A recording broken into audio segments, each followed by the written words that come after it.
नमस्कार. आपण ऐकतो आहोत श्रवणानंद उपक्रमांतर्गत शुभांगी भडबडे लिखित अद्वैताचे उपनिषद.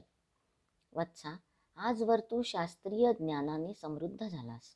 तुझ्या नादमधुर अमोघ वाणीतून तू पांडित्य सिद्ध केलंस.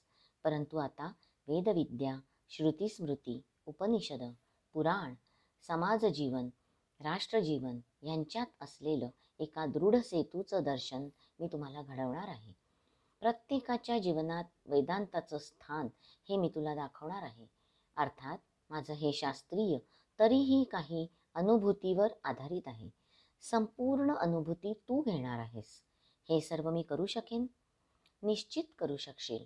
कारण 8 वर्षाच्या वयात जर तू सर्व शास्त्र पारंगत आहेस, तर उरलेल्या आयुष्यात तुला समाजात जाऊन अनुभूती घ्यायची आहे. अनुभूती पूर्ण झाल्यावर तुला धर्म संघटित करायचा आहे. धर्मसंघटन ते कसं? आज धर्म शतखंड झालाय. प्रत्येक धर्मपंथाचं प्राबल्य झालंय. अशा वेळी सर्वाधिक प्राचीन असलेल्या वैदिक धर्माची म्हणजेच हिंदू धर्माची ध्वजा तुला सर्वत्र न्यायची आहे. एकसंध एकसूत्र करणारा हिंदू धर्म सुदृढ आणि कालातीत आहे हे समाजाला सांगायचं आहे. हे तू निश्चित करशील. काही शिष्यांना मात्र वाटलं की गोविंदाचार्य बालसन्याशाला सांगून आपलं ज्ञान समय व्यर्थ घालवतायत. काहींना मात्र शंकर हा ईश्वरीय अवतार असून तो गोविंदाचार्यांनी ओळखला याचं भान आहे. शंकर मात्र गोविंदाचार्यांचा शब्दनशब्द मनात कोरून घेत होता. वत्सा, आज सायंकाळी नर्मदा तटाकी ये. मला खूप काही ऐकायचंय. अवश्य आचार्य. मलाही नर्मदा मातेला खूप काही सांगायचंय. सर्व विद्यार्थी वृंदांकडे पाहत ते म्हणाले, आजपासून छांदोग्य उपनिषद मी तुम्हाला समजावून सांगणार आहे. सायंकाळची रम्य वेळ.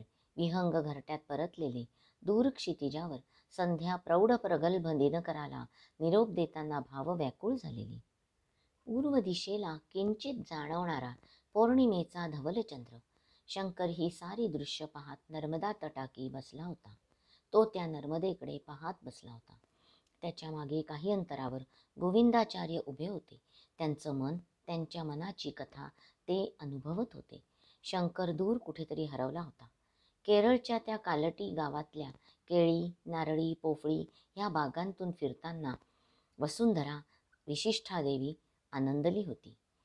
त्याच केळीच्या बागेत शुभ्र धवल मातींनी रंगवलेलं, लाल चित्रकारींनी सजलेलं, उतरतं छप्पर, झावळ्यांनी शाकारलेलं चौसोपी घर, त्यानंतर त्यासमोर सभामंडप. इथेच शंकरचे पिता शिवगुरू विद्यार्थ्यांना ज्ञानदानाचं कार्य करायचे आणि माता विशिष्ठादेवी त्या अंगणातून घरात आणि घरातून गुरुकुलातल्या विद्यार्थ्यांना जलपान, क्षुधा शांतीसाठी काहीतरी त्वरेने नेताना दिसायच्या. आता ते घर, त्या घरात केवळ अकालीच वृद्धत्वाकडे झुकणारी माता राहत होती. गुरुकुलात आता कुणीही नसेल. शंकरच्या अंतरीचे भाव नेत्रात प्रगटले. त्याने विवेकाने स्वतःला सावरलं. कधीतरी एक दिवस पिता शिवगुरू म्हणाले होते, वत्सा, शंकर, तुझं भय वाटतं. असं वाटतं तुझी ही अलौकिक प्रज्ञा आणि संयमित जीवनवृत्ती ह्यामुळे तू. ते पुढे काहीच बोलले नाही. मानेवर रुळणारे शुभ्र केश, गळ्यात रुद्राक्षाच्या माळा, मस्तकावर दंडावर भस्माचे पट्टे, धीर गंभीर वाणी. शंकर आपल्या पित्याकडे अत्यंत श्रद्धेने बघत होता. बोलता बोलता ते थांबले. तसं त्यांनी विचारलं, तात, आपण मला काही सांगणार होतात? कसं सांगावं कळत नाही, पण सांगितल्या विना राहवत नाही. काय करावं हा प्रश्न आहे. शिवगुरू विचारात पडले होते. त्यांच्यासमोर 3 वर्षाचा शंकर बसला होता. त्यांनी स्वतःचं मन आवरलं. ते म्हणाले, तुझी माता पूर्णा नदीवर स्नानाला गेली आहे. ती येईलच इतक्यात. तू तोवर विद्यार्थ्यांसाठी आसनं घालून ठेव. पहा तुला येतात का घालायला. 3 वर्षाचा शंकर, परंतु त्याच्या लक्षात आलं काहीतरी अशी गोष्ट आहे जी पित्याला दुःखदायक होते आहे. तो आसन घालता घालता म्हणाला, तात, जे मनात कष्टदायक वाटतं ते लिहून टाकावं, म्हणजे मनाचं आकाश मोकळं होईल. शिवगुरू उठले. त्यांनी शंकरला हृदयाशी धरत म्हणलं, वत्सा, तू देवपुत्र आहेस. सारस तू ह्या वयातही जाणलंस. इतक्यात शिवगुरू खरोखरीच दुःखी होते. मनातून कोणालाच काही सांगता येऊ नये असं घडलं होतं. घडलं तेव्हा वाटलं नव्हतं, परंतु आता प्रत्येक वाढता दिवस त्यांना असह्य झाला होता. शंकरनी सहजतेने सुचवलेला उपाय त्यांना आवडला होता. मग नित्य नेमाने शंकरची माता विशिष्ठा देवी स्नानासाठी पूर्णा नदीवर गेली की ते मनातलं लिहू लागले. त्यांनी सुरुवात केली होती सारं सतीला सांगण्यासाठी. विशिष्ठा देवीला ते सती म्हणायचे. सतीसारखी निर्मल, पतिपरायण, गृहकृत्य दक्ष अशी ती त्यांची सहधर्मचारिणी होती. एक दिवस प्रातःकाळी त्यांना स्वप्न पडलं. त्यात प्रत्यक्ष विष्णुदेव प्रगटले. म्हणाले, शिवगुरु, गृहस्थाश्रम तर स्वीकारलास, परंतु नित्य असतोस शिवसाधनेत. तुझी साधना, तुझं यज्ञकर्म, तुझं गुरुकुल, त्यातले विद्यार्थी यात तू व्यस्त असतोस. गृहस्थाश्रमाच्या एका कार्याकडे मात्र तू दुर्लक्ष केलं आहेस. म्हणजे ते पूर्णत्वाला जाईल असा कधी प्रयत्न जाणीवपूर्वक तू केलाच नाहीस. असं कोणतं पातक माझ्या हातून घडलं विष्णुदेवा? अपत्यप्राप्ती. जी झाली असती तर तुझ्यापेक्षाही तुझ्या पत्नीला आनंद झाला असता. शिवाय तुझी ज्ञानवृत्ती, कर्मवृत्ती, विनम्रवृत्ती, वैराग्यवृत्ती घेऊन पुत्र जन्माला आला असता. त्याने तुझा नंबूद्री वंश चालवला असता. जे माझ्या नशिबातच नाही त्याला मी काय करावं देवा? ज्या शिवशंकराची तू अनन्य भावे भक्ती करतोस, त्याच्यासाठी भक्तिभावे आपलं जीवन समर्पित करतो आहेस, त्याच शिवशंकराला तू पुत्राचं वरदान माग. तुला शिवशंकर सहज देतील. स्वप्न संपलं होतं. अचानक शिवगुरूंना जाग आली.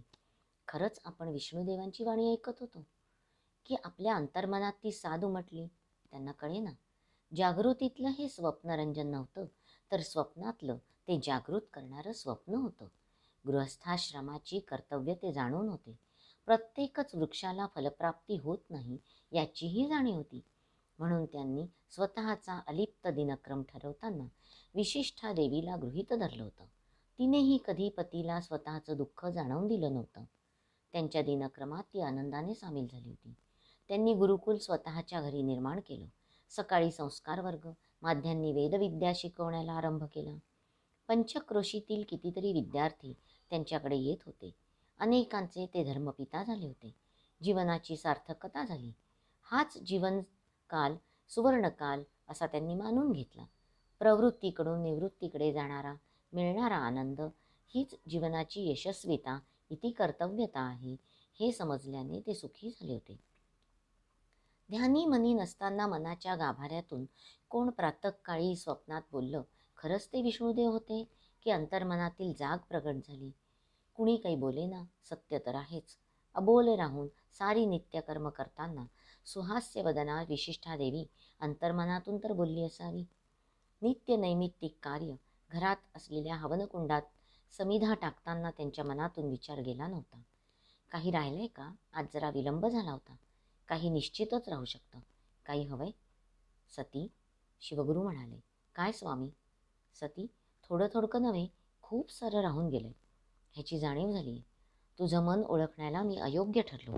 आता सारं मला अकस्मात जाणवलंय. वर्षानुवर्ष आपण समांतर रेषेने चालतोय. मी प्रसन्न होतो माझ्यात. विद्यार्थ्यांना आपलंसं करून तू सुख मानलं. परंतु आज असं काय झालं? प्रगल्भ जाणीव झाली. कर्तव्य कर्माची पूर्तता अद्याप झाली नाही. वाटलं होतं तीच ईश्वरेच्छा असावी, परंतु तसं नाही.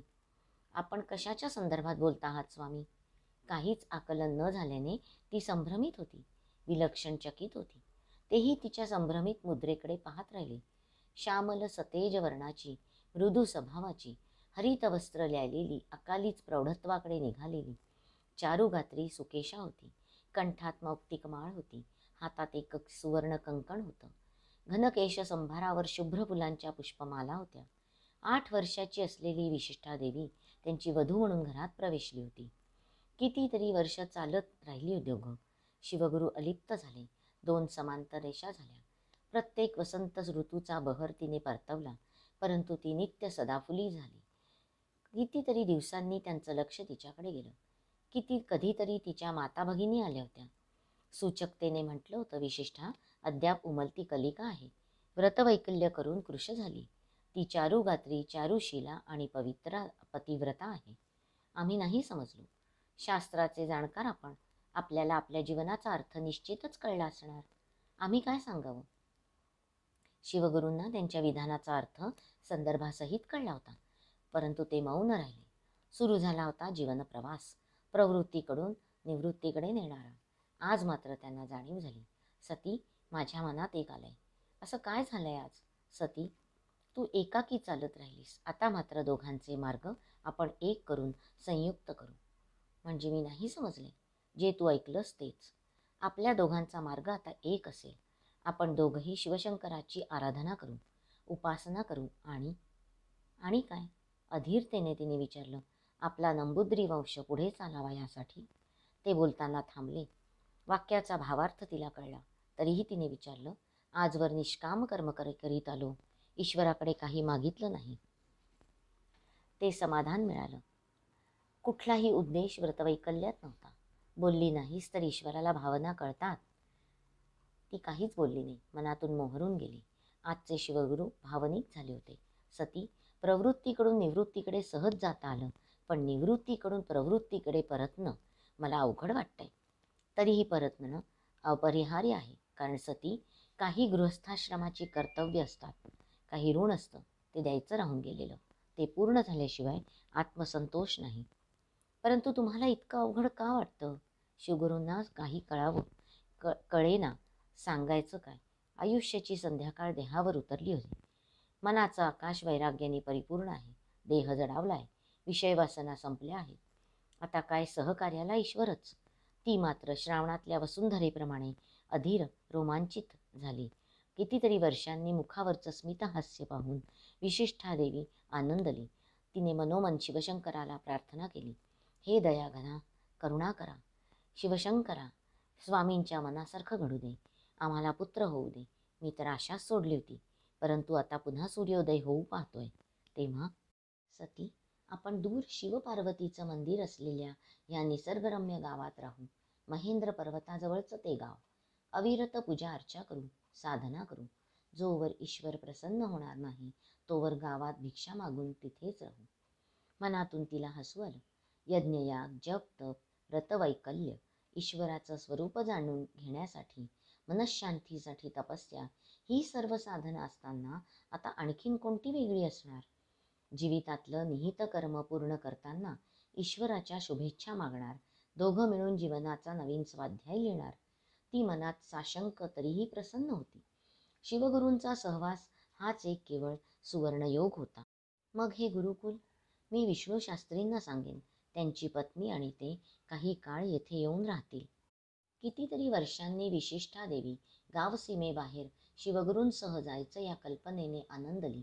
कैलासावर ध्यानमग्न असणाऱ्या शिवशंकराला एकाएकी हिमगौर पार्वतीची आठवण यावी, तसं घडलं होतं. ती आता त्यांना पूर्ण सहकार्य करणार होती.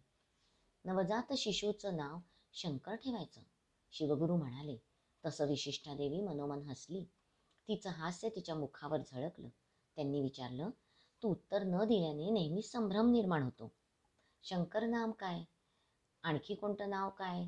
यापेक्षा तो माझा पुत्र आहे, त्याचं संगोपन मी करणार आहे, हे महत्त्वाचं. यामुळे मला सहजच हसू आलं. तेही मग हसले. खरं तर स्त्री जन्म देते, संगोपन संस्कार करते. पुत्राच्या नावापुढे मात्र पित्याचं नाव, ते योग्य नाही. विचार करता करता ते ओसरीवर आले. शिवमंदिराच्या झोपडीत येऊन 3 वर्ष झाली. मधुमालती, चंपक, रजनीगंधा फुलत होती. दरवळाने मन मोहरत होतं. तो आनंद ब्रह्मानंदांचा होता. विशिष्ठादेवी सलज्ज होत त्यांना आनंद वार्ता सांगत होती. नमस्कार, मी वृषाली केळकर आजच्या वाचनाचा येथे समारोप करते. हरिओम तत्सत.